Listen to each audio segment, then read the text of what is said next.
Preso friends, welcome back to Opus Elenae, where we are getting back to basics. I've had a hole in my capsule wardrobe that I've been wanting to fill with a charcoal underdress, but I've been putting it off for an amount of time that I am not going to openly admit to because of the weird pressure to not repeat projects on YouTube. So in an attempt to add value to a video that might otherwise be painfully boring, I'm not only going to talk about how to measure your body, how to take those measurements and translate them into a comfortable, wearable garment, but I'm also going to give you some tools to make that easier for you to do. So everyone go grab your cuppa. Today, I am drinking a sample that I got from August Uncommon, Wild Heart. It's an oolong tea, which is milder and smoother than black tea, and it has lavender and lapsang souchong. The result is a mellow herbal floral tea with just a hint of smokiness, like a campfire in Provence. Let's get into it. In order to get the best results, we're going to need a couple of things: a flexible tape measure and some method of recording your numbers. You can just use a notebook like I am, but I've also made a printable worksheet as well as a Google Sheet and Notion page that will do all of the math for you after you plug in your numbers. And those are all available for free over on my Ko-fi page. So I'm going to start out in whatever I'll be wearing under my dress. I'm not going to be an underwear purist. If you're a person who likes to experiment with medieval bust support, that's awesome. But if you need or want to wear a modern bra or binder, go for it. It's important that you feel comfortable in your clothes in body and mind. First, I'm going to measure around my chest at the widest point. Make sure that the measuring tape stays horizontal the whole way around. A mirror or production assistant is great for this purpose. Before I read the number, I'm going to take a nice deep breath just to make sure that I'm getting the reading at the widest my chest will be. Next, the waist measurement. The best way I've found is to stand in front of a mirror in something skin tight and slowly bend over sideways. The place between your ribs and your hip bones where your body pivots, that's your waist. For me, it's the narrowest part of my body and it sits right below my rib cage because I'm very short-waisted. Again, make sure your measuring tape is parallel to the floor all the way around and relax your stomach completely. I know that there is a lot of shame that can come along with what number is on the tape and what shape our bodies relax into, but we deserve clothes that fit us comfortably. Take another nice deep breath and then read your measurement. Next, I'm going to measure around the widest part of my hips. Depending on how your weight is distributed, this could be where your iliac crest, your hip bones, juts out the farthest, or around the biggest curve of your butt. If you're not exactly sure what's the widest part, pick somewhere and measure around it. Then, holding the tape measure closed, kind of wiggle the tape up and down your body. If you feel the tape loosening because your body is wider at any point, you'll know that's where your hip measurement should be taken. Now, I'm going to feel around at the top of my shoulder until I find the bone that kind of sticks out right where the top of a fitted shirt sleeve would sit. That's called the acromion. I'm going to measure from that point around the back of my neck over to the other acromion, making sure that my arms and shoulders are as relaxed as I can get them. This is your shoulder width. Next, from the shoulder point, I'm going to measure down the outside of my arm to my wrist. Instead of holding the end of the measuring tape at the top and trying to figure out how to read the number at my wrist, I'm going to let the end of the tape dangle where I want my sleeve to end and then read the number at the top instead. Work smarter, not harder. Now that we have the arm length, we can get all of the arm widths. For the bottom of the sleeve, I'm going to measure both my wrist and around my hand while I contract it like I'm going to put on the sleeve. Next, I'm going to measure around my bicep while flexed for the same reason I took a deep breath while measuring my waist. After that, I'm going to measure around my bent elbow. For me, these are almost equal, but if there's more than an inch difference, you'll want the larger of those two measurements. To determine the length of the garment, I'm going to position the tape measure so that it falls from the shoulder to wherever I want the hem to be. In this case, I want it floor length. I'm going to make sure that the tape falls over the part of my body that sticks out farthest, otherwise the hem can be too short in front. Next, shoulder to waist. I'm going to do exactly the same thing as I did in the last step, but only measure to the waist. Sometimes it can be useful to tie a string or piece of elastic around your waist to make finding it easy. To get your waist to hem measurement, you can just subtract the shoulder to waist number from your shoulder to hem number, but I like to double check the actual measurement. Now that I have all the measurements done, it's time for math. In order to make sure the garment fits how I want, I'll need to add three things: seam allowance, hem allowance, and ease. Seam and hem allowance are pretty self-explanatory. I usually use about 1/2 inch for each seam and 1 inch for the hem, which will allow a double fold of 1/2 inch. Ease is the amount of extra space built into a garment for comfort. More ease, baggier garment. less ease, tighter garment. I like to calculate the ease for body and arms separately since I don't need the same amount of ease in my sleeves as I do around my torso. For me, I like about 2 to 3 inches in the torso for rectangular dresses and 1 to 2 inches for the sleeves. If you're unsure of how much ease to add, grab a shirt that fits you comfortably and measure the body at the chest, waist, and upper sleeve. The difference between the shirt's measurements and your body's will be the ease. From here, I'm going to go over all of the calculations fairly quickly to keep the video from being long and boring, but I'll try my best to be thorough.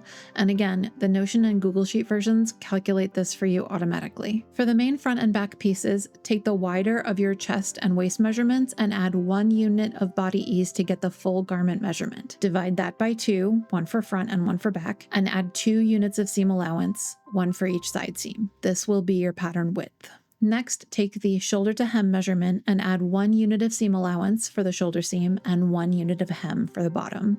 This will be the pattern length. The sleeve length can get a bit complicated, so bear with me. Because rectangularly constructed clothes don't have a shaped arm side, you end up with a dropped shoulder with the seam falling further down the arm than most modern clothing. If we use the full arm length measurement, the sleeves will be extra long and pool at the wrists. I personally like that look, but if it's not your jam, we need to shorten the sleeve by the length of the dropped shoulder. And here's how to calculate that. Take the measurement of the front and back pattern piece without seam allowances and divide that in half, since we're only dealing with one shoulder, not both. Now take your shoulder width measurement and divide that in half. Subtract the second number from the first, and that's your drop shoulder measurement. For the sleeve length, take your arm length measurement and subtract the drop shoulder number that we just calculated. Then add 1 unit of seam allowance for the shoulder seam and 1 of hem for the wrist end. Since the sleeve is trapezoid shaped, we'll need 2 width measurements, the shoulder end and the wrist end. To calculate the shoulder width, take the bigger of the bicep or elbow measurements, add the arm ease, and 2 units of seam allowance. For the wrist width, take the hand measurement, add the arm ease, and 2 units of seam allowance. For the square underarm gussets, there's not really a calculation. If your larger torso measurement is 40 inches or less, the gusset will be 5 inches square. If it's above 40, it will be 6 inches square, and this does include seam allowance. And finally, the last pattern piece to calculate is the gore. Well, it's really a godet, but most people just call it a gore. To get the length, take your waist to hem measurement, add 1 unit of hem allowance and 2 units of seam allowance. This measurement will be the length of the gore from point to the bottom hem, not the length of each side. The width of the gore will depend on your fabric layout, but it should be at least the width of your main body pattern piece. If I can, I try to lay the gores out side by side, taking up the full width of fabric. I don't make pattern pieces for rectangularly constructed garments. I prefer to map out each garment on graph paper to see what is the best and most efficient method of drafting. In this case, I have 2 pieces of fabric, which I'll measure and map out on my paper. Then I can sketch in my pattern pieces until I get a configuration that will work. Before I start drafting onto my fabric, I will starch and iron both pieces of linen, making sure to keep the grain line square as I do so. I'm basically adding a light sizing back into my fabric to replace the industrial sizing that came out when I washed my linen. The starch will keep the fabric from squidging around too much while I work with it. Yes, that's a technical term. There are 2 different ways to mark and cut your pattern pieces. 1, you can pull threads to get pieces that are totally straight and on grain, or 2, you can measure and mark your pattern pieces, preferably using a quilting ruler to keep the lines as square as possible. I'll be mostly doing the latter today because it feels quicker, even if it isn't actually, and also it's easier to see on camera. After all the straight lines are done, I can draft my neckline facing. You can do this on paper instead of directly on the fabric, but I'm lazy and I like to live dangerously.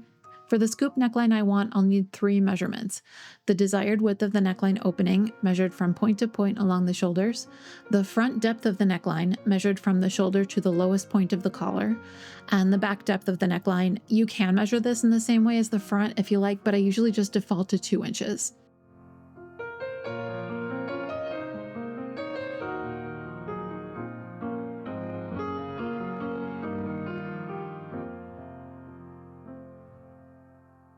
Then I will draw a cross with one arm longer than the others and mark the width and depth of the collar around that cross, forming an offset box.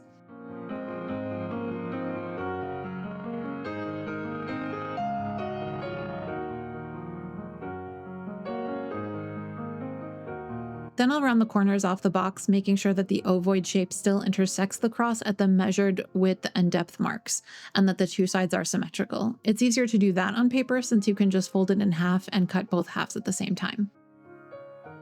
Determine how wide you want your facing to be and measure outward from the neckline by that much, marking it all the way around. The inner and outer ovoid will be your stitching lines, seam allowances not included.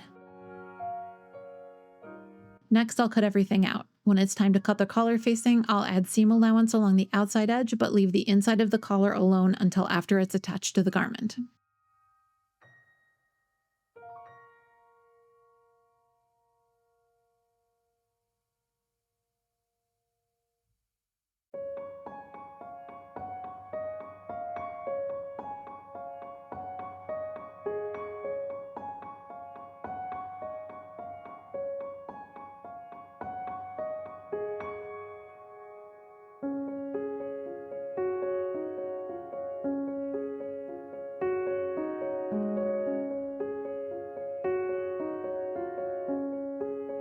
To mark the diagonal lines of the gores, I'm going to figure out where the points should be on each side of the huge rectangle.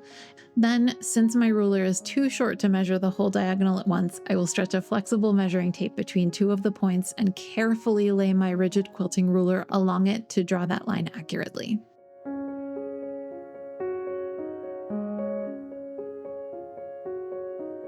Thank you to all of my current and continuing Ko-fi members. Your support and the support of all of my members and croissants makes it easier to do what I do and to provide quality content for everyone. Thank you all so much. Stick around after this brief commercial break to speedrun the assembly of my dress. Time to put the dress together. I've made so many of these rectangularly constructed garments that I've optimized the process. Here is my order of operations. Sew the front and back together at the shoulders. Pretty self-explanatory. It's possible to cut the front and the back in one long piece. In that case, mark the halfway point where the shoulder seams would be. Fell the shoulder seams. Again, pretty self-explanatory.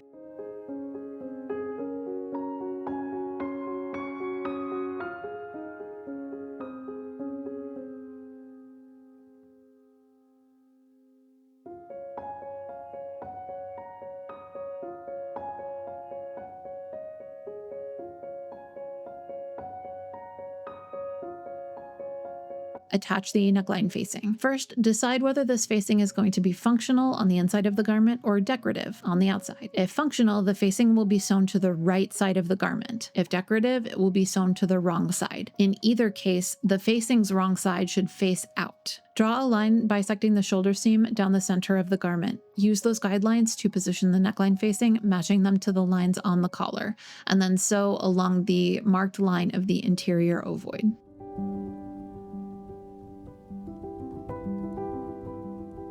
Cut out the inside of the neckline and clip the remaining seam allowance to help the facing lay flat.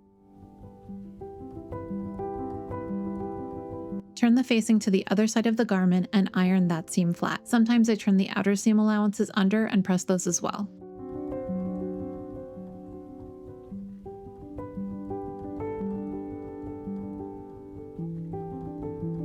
Next, fell the neckline facing to the garment.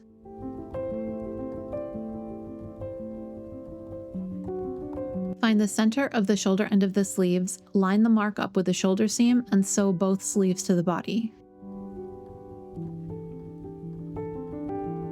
Place one corner of an underarm gusset into the intersection of sleeve and side seam. Sew one side to the sleeve and the adjacent side to the body of the garment. Then place the remaining corner of the gusset into the other side of the sleeve body intersection and sew those seams as well.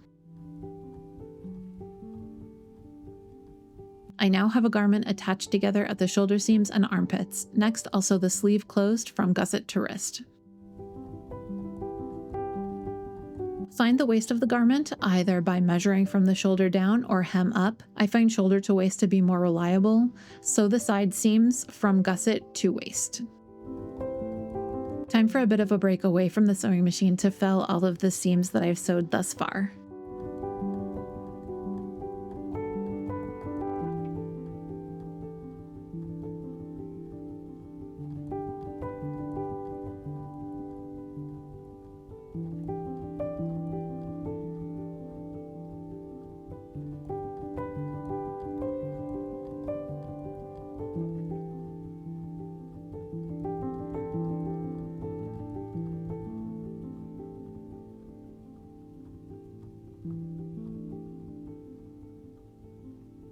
I should have mentioned this earlier, but when I know I'll be felling seams by hand, I don't sew to the end of the pattern piece. Instead, I sew only to the edge of the seam allowance, leaving the last ½ inch open. This leaves all of the allowances free to be trimmed and felled, without having to unpick any seams.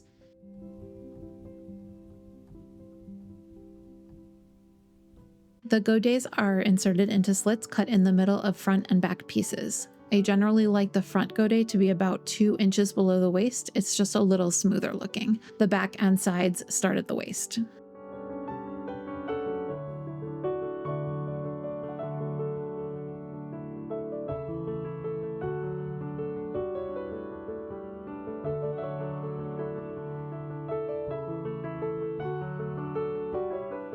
I'm inserting these gores in the usual way. I'm not going to go over the whole process. You can find it in my gore video, which is linked in the cards and the description. Basically, I'm sewing the point in by hand for maximum control over stitching line and seam allowances.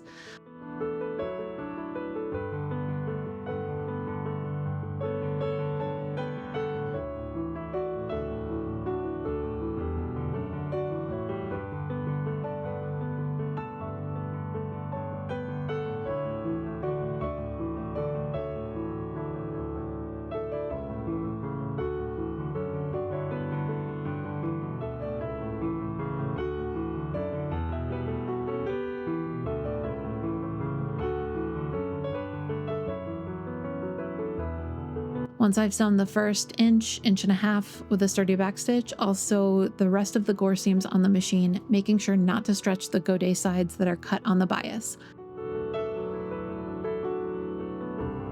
Then I will reinforce the point of the gore with a very close whip stitch that catches the fabric of both gore and body pieces.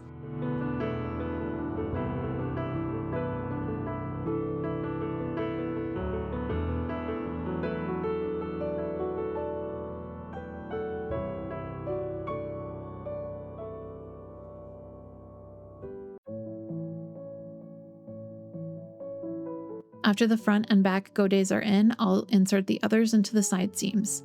I ended up with 2 sets of half gores, so I'm piecing them together down the middle before sewing them into the dress. If I'd ended up with 1 set of half gores, I would piece that one together and insert it into the back seam slit because I like things symmetrical.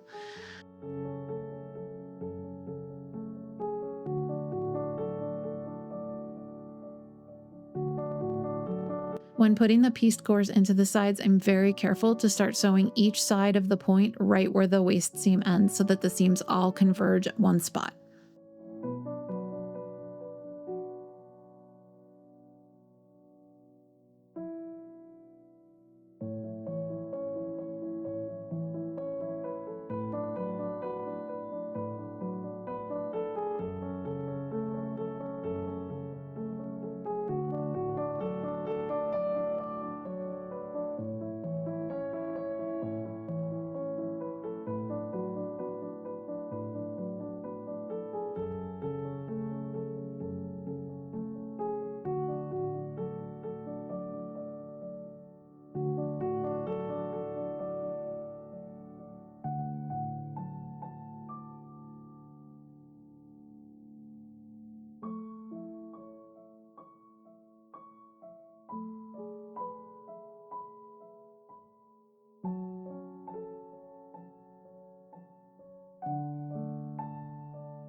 Time to fell the rest of the seams. I highly recommend episodes of The Repair Shop and parallel play with your partner or designated crafting significant other.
Because the godet sides are longer than the body seams, I'll have to even up the hem.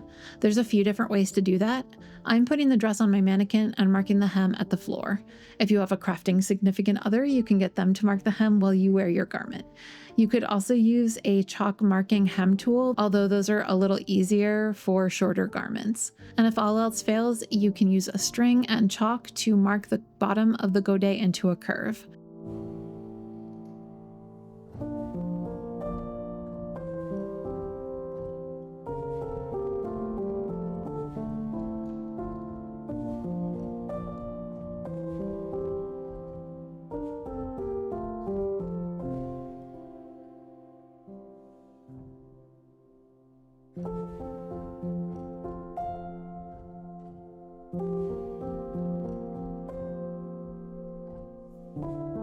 Finally, hem both the sleeves and the bottom of the garment either by hand or machine.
Thanks for hanging out with me today. I hope this has been both helpful and enjoyable. If you use any of the tools I've linked in the description, please let me know how they work for you. I'd love to see what they help you make. If you enjoy this channel and want to support it, you can drop me a tip or become a member over on my Ko-fi, or if you too are being crushed by capitalism, sharing this video or any of my videos with friends and social media also helps. If you are interested in finding a fantastically supportive community that loves both history and crafting, join us on the Discord at the link in the description box. Until next time, be kind, do the work, continue supporting marginalized people, and keep creating. Well.